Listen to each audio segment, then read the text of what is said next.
ФИФА привремено ги суспендираше денеска председателот Сеп Блатер, подпредседателот и председател на УЕФА Мишел Платини и генералниот секретар Джером Валке во период од 90 дена.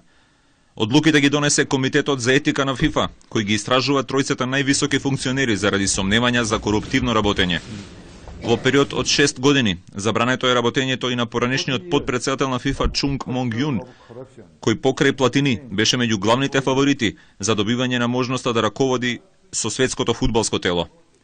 Истрагата за Блатер, Комитетот за етика на ФИФА ја отвори откако швајцарскиот јавен обвинител започна кривична истрага за 79 годишниот долгогодишен председател на светското фудбалско тело. Тој обвинет дека потпишал договор штетен за ФИФА и дека направил нелојална исплата на председателот на УЕФА Мишел Платини. Етичкиот комитет започнал истрага и за Платини околу исплатата на 2 милиони евра, која била извршена 9 години откако тој завршил консултацијска работа за Блатер.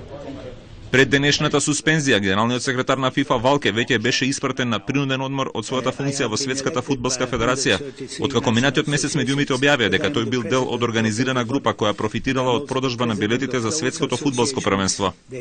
На 27 мај годинава американските власти обвинија 14 високи функционери во ФИФА за земање подкуп и незаконско работење. Истовремено во Швајцарија започна истрага за процесот на одлучување за организацијата на светските фудбалски првенства од 2018 и 2022 година. Само 2 дена подоцна Блатер петти пат поред победи на изборите за председател на ФИФА. Сепак, на 2 јуни, тој објави дека донел одлука да се повлече од председателската функција, но дури по вонредниот конгрес на ФИФА закажан за 26 февруари. Дека доаѓа крајот на долгогодишното владење на Блатер со светската фудбалска организација, навести и барањето на главните спонзори на ФИФА, компаниите Budweiser, Coca-Cola, McDonald's и Visa, тој веднаш да поднесе оставка и да не го чека вонредниот конгрес. Блатер го игнорираше нивниот повик и продолжи да ги отфрла сите обвинувања.